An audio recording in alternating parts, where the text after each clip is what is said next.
1947 ಇಂದಾನೆ ಇದನ್ನು Muslims country ಮಾಡ್ತೀವಿ ಅಂತಾನೆ ಅವಾಗ್ಲೇನೆ ಶಪಥ ತಟ್ಕೊಂಡೆ. ಈಗ ಇದು ಲವ್ ಜಿಹಾದ್ ವರೆಗೂ ಬಂದಿದೆ. ಜಿಮ್ ಅಲ್ಲಿ ಹೋಗ್ಬೇಕಾದ್ರೆ ಅಲ್ಲಿ ಅವನು ಜಿಮ್ ಇದು ಹೇಳ್ಕೊಡ್ತಾನಲ್ಲ ಕೋಚ್, ಅವನು ಮುಸ್ಲಿಮ್.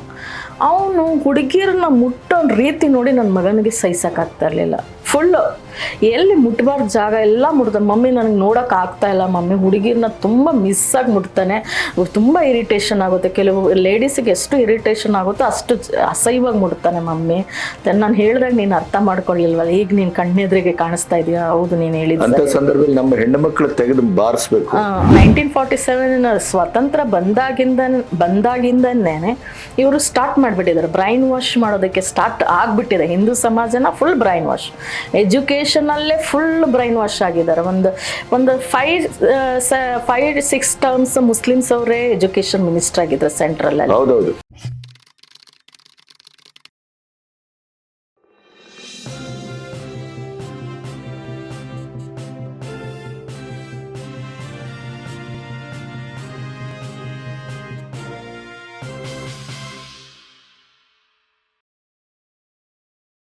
ಈಗ ಬಿಜೆಪಿ ಒಟ್ಟಿಗೂ ನೀವು ಗುರುತಿಸ್ಕೊಂಡಿದ್ದೀರಿ.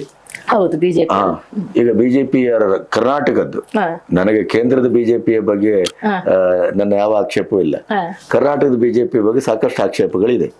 ಆದ್ರೆ ಈ ವಿಷಯದಲ್ಲಿ ಕರ್ನಾಟಕ ಬಿಜೆಪಿ ಅವರು ನಿಮ್ಗೆ ಎಷ್ಟು ಸಪೋರ್ಟ್ ಮಾಡ್ತಾರೆ? ಸಪೋರ್ಟ್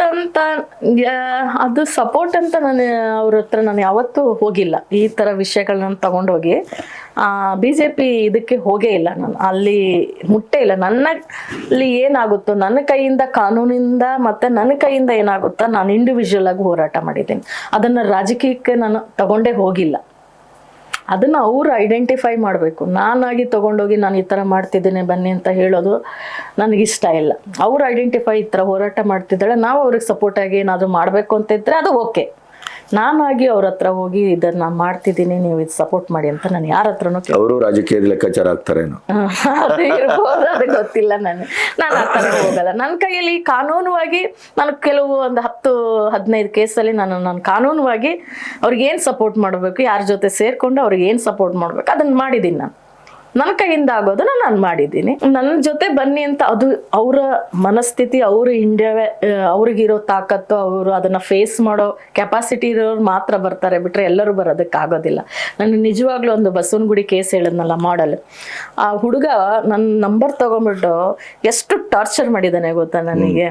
ಸುಮಾರು ನನಗೆ ಇವನು ಯಾಕೆ ನನ್ನ ಹಿಂದೆ ಬಿದ್ದಿದ್ದಾನೆ, ನಾನು ಹೋಗ್ಬಿಟ್ಟಿದ್ದಾಳೆ, ಅವ್ನು ಸಿಗ್ತಾ ಇಲ್ವಲ್ಲ, ಇವನು ಪದೇ 1 ವಾರ ಕಾಲ್ ಮಾಡಿದ್ದಾನೆ. ಅವಾಗ ಅದೇ ಎಲ್ಲರಿಗೂ ಅದನ್ನ ಸಹಿಸ್ಕೊಳಕ್ ಆಗೋದಿಲ್ಲ. ಏನೋಪ್ಪ ಹೊರಗಡೆ ಬಂದು ಎಲ್ಲಿ ಹೊಡೆದಾಕ್ಬಿಡ್ತಾರ ಏನೋ ಭಯ ಆಗುತ್ತೆ. ಯಾಕಂದ್ರೆ ಅವ್ರ ಗೊತ್ತಲ್ಲ ಅವ್ರಿಗೆ ದೊಡ್ಡ ಇದೇ ಇಲ್ಲ. ನಾನು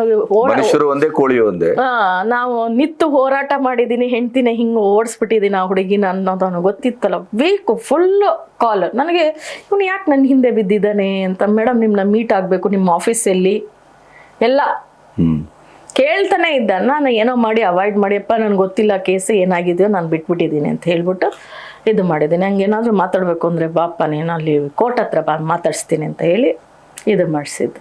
ಆಮೇಲೆ ಲಾಸ್ಟಲ್ಲಿ ಗದ್ರಿಸು ಬಿಟ್ಟಿದ್ದೀನಿ ನಾನು, ನನ್ನಿಂದ ಯಾಕೆ ಬಿದ್ದಿದೀಯ ನೀನು ಅಂತ. ಆಮೇಲೆ ಸ್ಟಾಪ್ ಮಾಡಿದೆ. ಜಾಸ್ತಿ ಇನ್ನೊಂದ್ಸಲ ಫೋನ್ ಮಾಡಿದ್ರೆ ನಾನು ಲೀಗಲ್ ಆ್ಯಕ್ಷನ್ ತೊಗೋತೀನಿ ಅಂತ ಹೇಳಿ ಗದ್ರಿಸಿದ್ಮೇಲೆ ಅವ್ನು ಬಿಟ್ಬಿಟ್ಟೆ. ಆ ಥರ ಎಲ್ಲ ಬೆದರಿಕೆಗಳು ಬರುತ್ತೆ. ಅದನ್ನೆಲ್ಲ ಫೇಸ್ ಮಾಡಿಕೊಂಡು ಫೈಟ್ ಮಾಡ್ತೀನಿ ಅಂದವರು ಮಾಡ್ಬೋದು. ಇಲ್ಲ ನಮಗೆ ಫ್ಯಾಮಿಲಿಗೆ ಪ್ರಾಬ್ಲಮ್ ಆಗುತ್ತೆ, ಮಕ್ಳಿಗೆ ಪ್ರಾಬ್ಲಮ್ ಆಗುತ್ತೆ, ನಮ್ಗೆ ಪ್ರಾಬ್ಲಮ್ ಆಗುತ್ತೆ, ಮಾಡಲ್ಲ ಅನ್ನೋರಿಗೆ ನಾವು ಫೋರ್ಸ್ ಮಾಡಿ ಕರ್ಸಕ್ಕಾಗಲ್ವಲ್ಲ. ನಿಮ್ಮಲ್ಲಿ ಅಂಥದ್ದೇನಾದ್ರು ಕುಟುಂಬದಿಂದ ಬಂತ ನಿಮ್ಗೆ?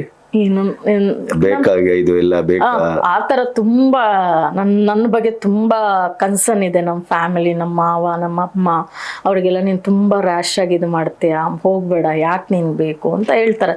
ಸಪೋರ್ಟಿವ್ ಅಂದರೆ ನಮ್ಮ ಹಸ್ಬೆಂಡ್ ನನಗೆ ತುಂಬ ಸಪೋರ್ಟಿವ್. ಹೋರಾಟ ಮಾಡಬೇಕು ಅಂದರೆ ಇವನ್ನೆಲ್ಲ ತಲೆ ಕೆಡಿಸ್ಕೋಬಾರ್ದು ಅಂತ. ಏನಾದರೂ ಈ ಥರ ಮಿಸ್ ಕಾಲ್ ಈ ಥರ ಬಂದರೆ ಅವ್ರು ಹ್ಯಾಂಡಲ್ ಮಾಡ್ತಾರೆ. ಈ ಥರ ಯಾರಾದರೂ ನನಗೆ ಇದು ಮಾಡಿದ್ರೆ ಅವ್ರು ತೊಗೊಂಡು ಹ್ಯಾಂಡಲ್ ಮಾಡ್ತಾರೆ, ಹೆಂಗೆ ಎದುರಿಸ್ಬೇಕು, ಏನು ಮಾಡಬೇಕು. ಅವ್ರು ಬ್ಯಾಕ್ ನಿಂತ್ಕೊಂಡ್ಬಿಟ್ಟಿದ್ದಾರಲ್ಲ, ನನಗೆ ಅದರಿಂದ ಭಯ ಏನೂ ಇಲ್ಲ. ಮಾತಾಡ್ತೀನಿ, ನನಗೇನು ಅನಿಸುತ್ತೋ ನಾನು ಅದನ್ನು ಹೇಳ್ತೀನಿ.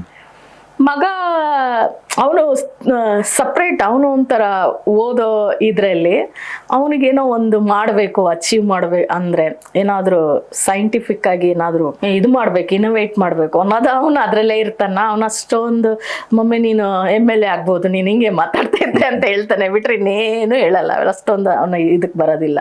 ಫಸ್ಟು ಅವನು ಬಾಲ್ಡ್ವಿನಲ್ಲಿ ಓದಿದ್ದು. ಬಾಲ್ಡ್ವಿನಲ್ಲಿ ಓದ್ಬೇಕಾದ್ರೆ ನಾವು ಇದನ್ನೆಲ್ಲ ಹೇಳಿದ್ರೆ ಅವ್ನು ನಂಬ್ತಾ ಇರಲಿಲ್ಲ. ಈ ಥರ ನನ್ನ ಫ್ರೆಂಡು ಮುಸ್ಲಿಮ್ಸ್ ಅವ್ರು ಇದ್ದಾರೆ ಹಿಂಗೆಲ್ಲ ದೂರ ಇರೋ ಹಂಗೆಲ್ಲ ಅಂದಾಗ ಅವನು ನಂಬ್ತಾ ಇರಲಿಲ್ಲ. ನೀನು ಬರೀ ಹಿಂಗೆ ಹೇಳ್ತೀಯ, ನೀನು ಹಾಗೆ ಹಿಂಗೆ ಅನ್ನೋನು. ಆಮೇಲೆ ಅವನಿಗೂ ಗೊತ್ತಾಯ್ತು, ನೋಡಿ ಹೌದು ಕನೆಯ ಒಂದು ಮರ್ಡರ್ ಆಯ್ತು ನೋಡಿ ರಾಜಸ್ಥಾನದಲ್ಲಿ. ಅದನ್ನು ನೋಡಿದ್ಬಿಟ್ಟು ಅವನಿಗೆ ಅವತ್ತೇ ಶಾಕ್ ಆಗೋಯ್ತು, ಏನು ಇಷ್ಟು ವಿಷಯಕ್ಕೆ ಒಬ್ಬರನ್ನ ಮರ್ಡರ್ ಹಿಂಗೆ ಮಾಡ್ತಾರ ಅಂತ. ಆಮೇಲೆ ಅವನು ಜಿಮ್ಗೆ ಹೋಗ್ತಾ ಇದ್ದ ಇಲ್ಲಿ ಗಿರಿನಗರಲ್ಲಿ, ನಮ್ಮ ಮನೆ ಹತ್ರ ಗಿರಿನಗರಲ್ಲಿ. ಜಿಮ್ಮಲ್ಲಿ ಹೋಗ್ಬೇಕಾದ್ರೆ ಅಲ್ಲಿ ಅವನು ಜಿಮ್ ಇದು ಹೇಳ್ಕೊಡ್ತಾನಲ್ಲ ಕೋಚ್, ಅವನು ಮುಸ್ಲಿಮು. ಅವನು ಹುಡುಗಿರನ್ನ ಮುಟ್ಟೋ ರೀತಿ ನೋಡಿ ನನ್ನ ಮಗನಿಗೆ ಸಹಿಸೋಕ್ಕಾಗ್ತಾ ಇರಲಿಲ್ಲ. ಫುಲ್ಲು ಎಲ್ಲಿ ಮುಟ್ಬಾರ್ದು ಜಾಗ ಎಲ್ಲ ಮುಟ್ತಾನೆ. ಮಮ್ಮಿ ನನಗೆ ನೋಡೋಕೆ ಆಗ್ತಾ ಇಲ್ಲ ಮಮ್ಮಿ, ಹುಡುಗಿರನ್ನ ತುಂಬ ಮಿಸ್ಸಾಗಿ ಮುಟ್ತಾನೆ, ತುಂಬ ಇರಿಟೇಷನ್ ಆಗುತ್ತೆ. ಕೆಲವು ಲೇಡೀಸಿಗೆ ಎಷ್ಟು ಇರಿಟೇಷನ್ ಆಗುತ್ತೋ ಅಷ್ಟು ಅಸಹ್ಯವಾಗಿ ಮುಟ್ತಾನೆ ಮಮ್ಮಿ. ನಾನು ಹೇಳಿದಾಗ ನೀನು ಅರ್ಥ ಮಾಡ್ಕೊಳ್ಳಿಲ್ವಲ್ಲ, ಈಗ ನೀನು ಕಣ್ಣೆದ್ರಿಗೆ ಕಾಣಿಸ್ತಾ ಇದೆಯಾ? ಹೌದು ನೀನು ಹೇಳಿದ ಸಂದರ್ಭದಲ್ಲಿ ನಮ್ಮ ಹೆಣ್ಣು ಮಕ್ಕಳು ತೆಗೆದು ಬಾರಿಸ್ಬೇಕು. ಆ ಥರ ಅವ್ನ ಕಣ್ಣಲ್ಲಿ ನೋಡಿ ಗೊತ್ತಾಯ್ತು ಅವನಿಗೆ, ಓ ಈ ಥರ ಇದೆ, ನಿಜ ಮಮ್ಮಿ ಹೇಳ್ತಾ ಇರೋದು ನಿಜ ಅಂತ. ಆಮೇಲೆ ನಾನು ಅಲ್ಲೇ ಇದ್ದರೆ ಅವ್ರಿಗೆ ಏನಾದರೂ ಹೊಡೆದು ಹಾಕ್ಬಿಡ್ತೀನಿ, ನಾನು ಅಲ್ಲಿಗೆ ಹೋಗಲ್ಲ, ನಂಗೆ ಸಹಿಸೋಕ್ಕಾಗಲ್ಲ, ಅದನ್ನು ನೋಡ್ತಾ ಇದ್ರೆ ನನಗೆ ಇರಿಟೇಷನ್ ಆಗುತ್ತೆ, ನಾನು ಅಲ್ಲಿಗೆ ಹೋಗಲ್ಲ ಅಂತ ಬಿಟ್ಟ ಆ ಜಿಮ್ನ. ಈಗ ಮೊನ್ನೆ 7 ಜನರನ್ನ ಯೋಗಿ ಗೌರ್ಮೆಂಟ್ ಹಿಡಿದಿದೆ. ಹೌದು, ಜಿಮ್ ಜಿಹಾದ್. ಮತ್ತೆ ಇಲ್ಲೆಲ್ಲೋ ಲೇಔಟ್ BATM ಲೇಔಟ್ ಅಲ್ಲೂ ಮೊನ್ನೆ ಒಂದು ಜಿಮ್ ಅಲ್ಲೇನೋ ಆಗಿದೆ, ಈ ಥರನೇ ಮಿಸ್ಯೂಸ್ ಮಾಡಿ ಆಗಿದ್ದು ಒಂದು ನೋಡಿದೆ ನಾನು ನ್ಯೂಸ್. ಆ ಥರ ಮಾಡ್ತಾರೆ ಜಿಮ್ಮಲ್ಲೂ ಹುಡುಗಿರನ್ನ ಟ್ರ್ಯಾಪ್ ಮಾಡೋದು, ಅಲ್ಲಿ ಬಿದ್ದರೆ ಅಲ್ಲೂ ಲವ್ ಜಿಹಾದಿಗೆ ಕನ್ವರ್ಟ್ ಮಾಡ್ಬೋದಲ್ಲ. ಇದು ನನ್ನ ಮಗ ನೋಡಿರೋ, ಕಣ್ಣೆದ್ರಿಗೆ ನೋಡಿರೋ ಇನ್ಸಿಡೆಂಟ್ಸ್.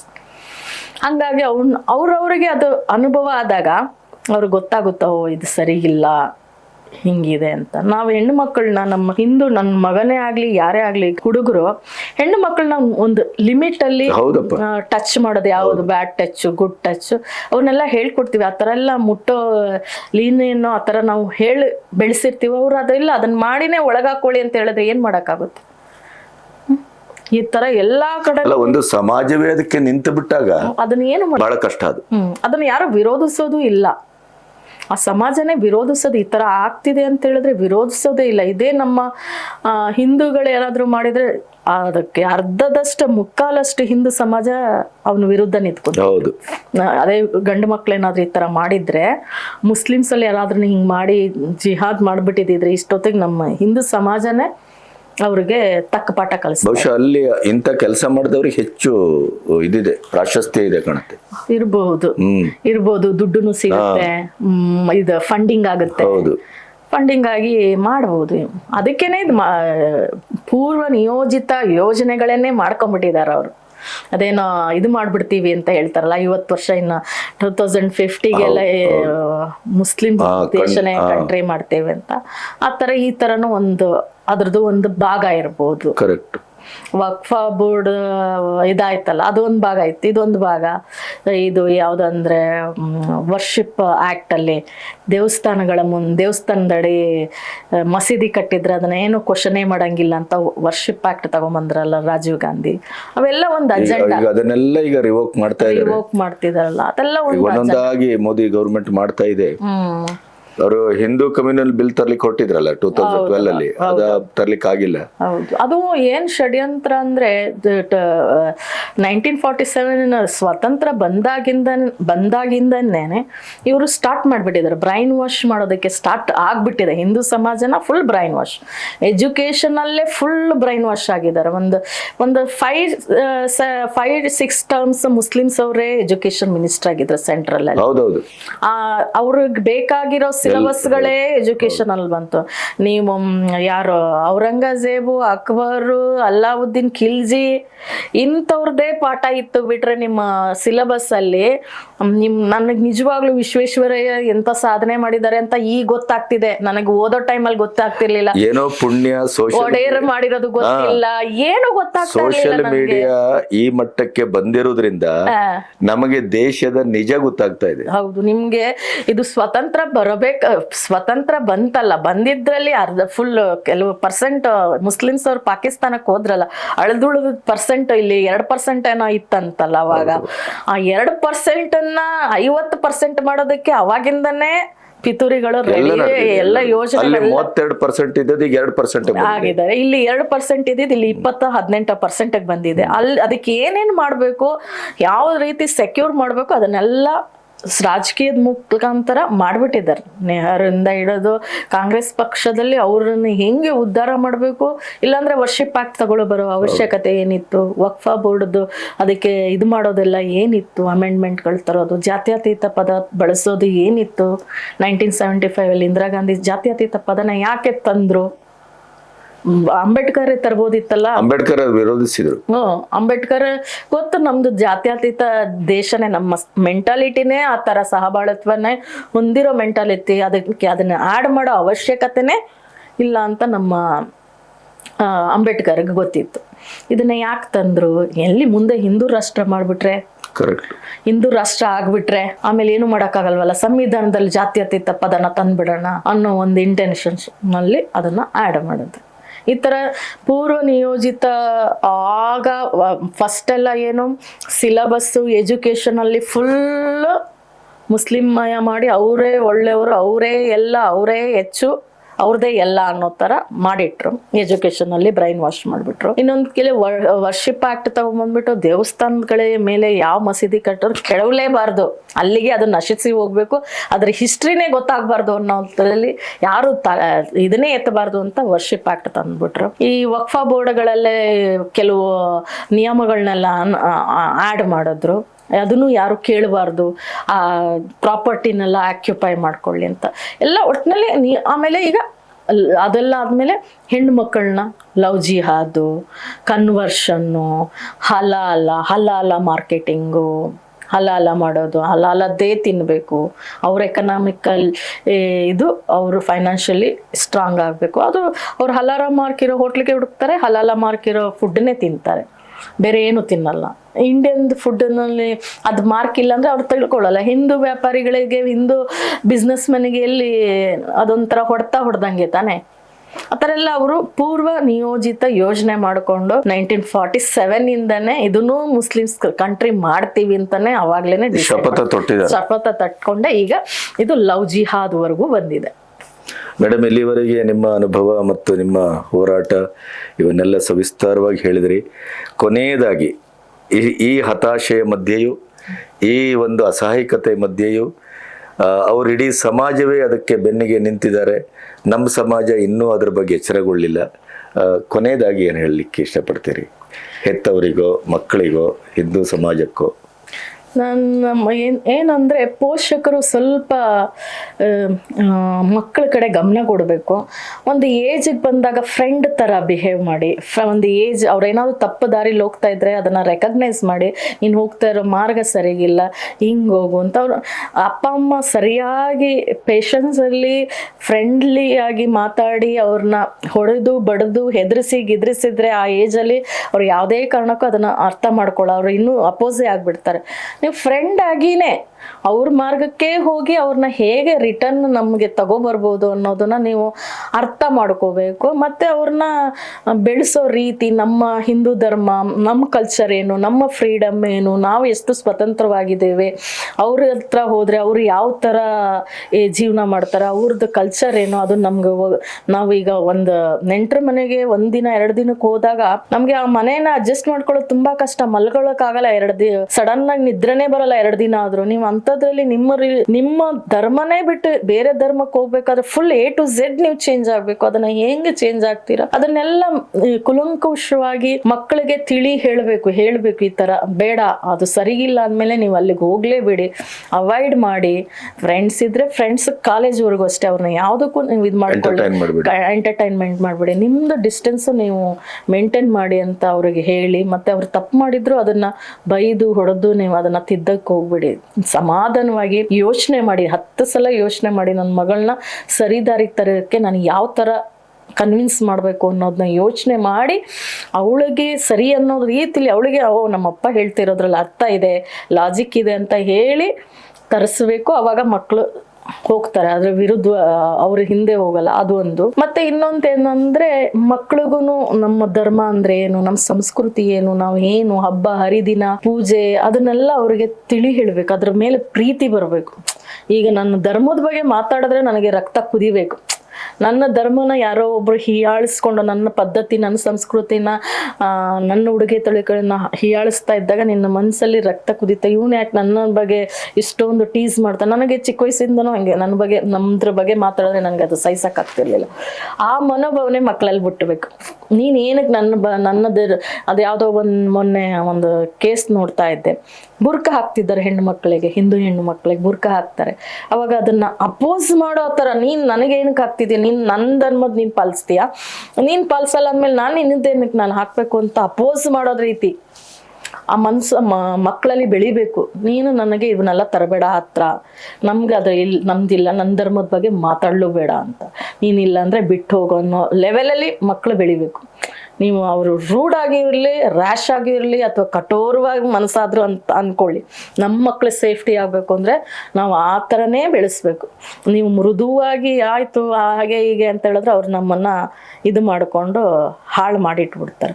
ಈ ಥರ ಮಕ್ಕಳಲ್ಲಿ ಒಂಥರ ಕ್ರಾಂತಿ ಮನೋಭಾವನೆ ಬಂದರೂ ಪರವಾಗಿಲ್ಲ.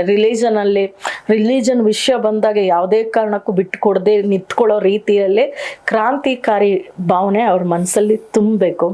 ಹಂಗೆ ಸ್ವಲ್ಪ ಅವಾಯ್ಡ್ ಮಾಡ್ಬೋದು ಜಾಲದಲ್ಲಿ ಬೀಳೋದು. ಮತ್ತೆ ಕಾನೂನಲ್ಲಿ ಯಾವುದಾದ್ರೂ ಆಕ್ಟ್ ತಂದು ಈ ಥರ ಆದಾಗ ಅಂಥವ್ರ ಮೇಲೆ ಯಾವ ರೀತಿ ಕಾನೂನು ಕ್ರಮ ತಗೊಂಡು ಅವ್ರ ಮೇಲೆ ಶಿಕ್ಷೆ ಕೊಡ್ಬೋದು, ಅದರಲ್ಲಿ ಏನಾದರೂ ಸರ್ಕಾರಗಳು ಯೋಚನೆ ಮಾಡಬೇಕು ಅಂತ ಅನ್ಕೊಂಡಿದ್ದೀನಿ. ನನ್ನ ಹತ್ರ ವೀಕ್ಷಕರೇ, ಇಲ್ಲಿಯವರೆಗೆ ಶುಭ ಮೇಡಮ್ಮು ಬಹಳ ಅದ್ಭುತವಾಗಿ ನಮ್ಮೊಟ್ಟಿಗೆ ಅವರ ಅನುಭವವನ್ನು ಹಂಚಿಕೊಂಡ್ರು. ಅವರ ಹೋರಾಟದ ಮಧ್ಯೆ ಎಷ್ಟೆಲ್ಲ ರಿಸ್ಕನ್ನು ತೆಗೆದುಕೊಂಡು ಈ 10 ವರ್ಷ ಆದಮೇಲೆ ಕೂಡ ನಾನು ಒಂದು ನಿರ್ದಿಷ್ಟವಾದ ದಡವನ್ನು ಕಂಡುಕೊಂಡಿಲ್ವಲ್ಲ, ಒಂದು ನಿರೀಕ್ಷೆಯ ಹೊಂಗಿರಣ ನನಗಿನ್ನೂ ದಕ್ಕಲಿಲ್ವಲ್ಲ ಅನ್ನುವಂಥ ಒಂದು ಬೇಸರವೂ ಇದೆ. ನಮ್ಮ ಇಲ್ಲಿವರೆಗಿನ ಸಂವಾದದ ಉದ್ದೇಶ ಏನು ಅಂತಂದರೆ, ನಮ್ಮ ಹೆಣ್ಣು ಮಕ್ಕಳು ನಮ್ಮ ನಿರೀಕ್ಷೆ ಮೀರಿ ಆ ರ್ಯಾಕೆಟ್ಗೆ ಬಲಿಯಾಗ್ತಾ ಇದ್ದಾರೆ. ಅದರ ನಂತರದ ಕಥನ ಅಂತೂ ಅದು ರೌರವ ನರಕ. ಅಲ್ಲಿ ಯಾವುದೇ ಶಿಸ್ತಿಲ್ಲ, ಸಂಯಮ ಇಲ್ಲ, ಒಂದು ಕಲ್ಚರ್ ಇಲ್ಲ, ಒಂದು ಮಾನವೀಯತೆ ಇಲ್ಲ, ಏನೂ ಇಲ್ಲ. ಇದೆಲ್ಲವೂ ಸಮಾಜದ ಮಧ್ಯೆ ಇವತ್ತು ಬಿತ್ತರಗೊಳ್ತಾ ಇದೆ. ಆದರೂ ಕೂಡ ನಮ್ಮ ಹೆಣ್ಮಕ್ಳು ಆ ಲವ್ ಜೆಹಾದಿಗೆ ಬೀಳ್ತಾ ಇದ್ದಾರೆ. ಆ ನೋವು, ಆ ಹತಾಶೆ, ಆ ಒಂದು ಆಘಾತ, ಇದನ್ನು ಇಟ್ಟುಕೊಂಡೇ ನಾವಿಬ್ಬರು ಇಷ್ಟೊತ್ತು ಮಾತಾಡಿದೆವು. ಇದು ನಿಮ್ಗೆ ಅರ್ಥ ಆಗುತ್ತೆ ಅಂತ ಅಂದ್ಕೊಳ್ತೇವೆ. ನಾವು ಕೊನೆಗೂ ನಮ್ಮ ತಲೆಗೆ ನಮ್ಮದೇ ಕೈ, ನಮ್ಮ ಹೆಣ್ಣುಮಕ್ಕಳನ್ನ ನಾವೇ ರಕ್ಷಣೆ ಮಾಡ್ಕೋಬೇಕು, ನಮ್ಮ ಧರ್ಮವನ್ನ ನಾವೇ ರಕ್ಷಣೆ ಮಾಡ್ಕೋಬೇಕು. ಹಾಗಾಗಿ ನಾವು ಎಚ್ಚರಗೊಳ್ಬೇಕು. ನಾವು ಅವರನ್ನ ಫನಿಷ್ ಮಾಡ್ತೇವೋ, ಅವರನ್ನ ಎದುರಿಸ್ತೇವೋ, ಬಿಡುತ್ತೇವೋ, ಅದು ಎರಡನೇ ಮಾತು. ಮೊದಲು ನಮ್ಮ ಮನೆ, ನಮ್ಮ ಮನಸ್ಸು, ನಮ್ಮ ಮಕ್ಕಳನ್ನ ನಾವು ರಕ್ಷಣೆ ಮಾಡ್ಕೊಳ್ಳಿಕ್ಕೆ ಯಾವ ರೀತಿ ನಾವು ಟೊಂಕ ಕಟ್ಟಬಹುದು, ಅಲ್ಲಿ ಏನೇನು ಆಗ್ತಾ ಇದೆ, ಯಾವ್ಯಾವ ಹರ್ಡಲ್ಸ್ ಇದೆ, ಕಾನೂನಾತ್ಮಕವಾಗಿ ನಮಗೆ ಎಷ್ಟು ಶಕ್ತಿ ಇದೆ, ಎಷ್ಟು ನಿಶಕ್ತಿ ಇದೆ, ಇವೆಲ್ಲವನ್ನ ಮೇಡಮು ನಿಮ್ಮೆದುರು ಇಟ್ಟಿದ್ದಾರೆ. ಹೂವು, ಹಣ್ಣು, ಕಾಯಿ, ಕತ್ತಿ, ಕರ್ಪೂರ ಎಲ್ಲ ನಿಮ್ಮ ಕೈ ಕೊಟ್ಟಿದ್ದೇವೆ. ಪೂಜೆನಾದರೂ ಮಾಡಿ ಅಥವಾ ಇನ್ನೊಂದಕ್ಕಾದರೂ ಬಳಸಿ. ಇಷ್ಟು ಮಾತ್ರ ಹೇಳ್ಬೋದು ಹೊರತು ಇದರಾಚೆ ನಾವು ಇನ್ನೇನನ್ನೂ ಈ ಸಮಾಜಕ್ಕೆ ಸದ್ಯದ ಪರಿಸ್ಥಿತಿಯಲ್ಲಿ ಹೇಳುವ ಸ್ಥಿತಿಯಲ್ಲಿ ಪ್ರಾಯಶಃ ಅವರು ಇಲ್ಲ, ನಾವು ಇಲ್ಲ. ಆದರೆ ನಾವು ಒಂದನ್ನ ಮಾಡಬಹುದು, ಏನು ಅಂದರೆ ನಮ್ಮ ಎಚ್ಚರದಲ್ಲಿ ನಾವು ಬದುಕನ್ನು ಕಟ್ಕೊಳ್ಳೋಣ, ನಮ್ಮ ಹೆಣ್ಮಕ್ಳಿಗೆ ಬುದ್ಧಿ ಹೇಳೋಣ. ನಮ್ಮ ಹೆಣ್ಣು ಮಕ್ಕಳು ಆ ಥರದ ಸನ್ನಿವೇಶ ಬಂದಾಗ ಅದನ್ನು ಯಾವ ರೀತಿ ಎದುರಿಸಬೇಕು ಅನ್ನುವಂಥ ಆ ಒಂದು ಮನೋಬಲವನ್ನು, ಆತ್ಮಬಲವನ್ನು, ಜ್ಞಾನದ ಬಲವನ್ನು, ನಮ್ಮ ಧಾರ್ಮಿಕವಾದಂಥ ನೆಲೆಗಟ್ಟನ್ನು ಗಟ್ಟಿ ಮಾಡುವ ಮೂಲಕ ನಮ್ಮ ಹೆಣ್ಣುಮಕ್ಕಳನ್ನು ನಾವು ರಕ್ಷಿಸಬೇಕಾಗಿದೆ ಅಂತ ಹೇಳ್ತಾ, ಮೇಡಮ್ ಬಹಳ ಬಹಳ ಧನ್ಯವಾದಗಳು. ನಿಮ್ಮ ಹೋರಾಟಕ್ಕೆ ನಾವೆಲ್ಲರೂ ನಿಮ್ಮೊಟ್ಟಿಗಿದ್ದೇವೆ. ಮತ್ತೆ ಈ ರೀತಿಯ ಹೋರಾಟವನ್ನು ಮುಂದುವರಿಸಿ, ನಿಮಗೆ ಒಳ್ಳೆಯದಾಗಲಿ, ನಿಮ್ಮಿಂದ ಈ ಸಮಾಜಕ್ಕೆ ಒಳ್ಳೆಯದಾಗಲಿ. Thank you madam.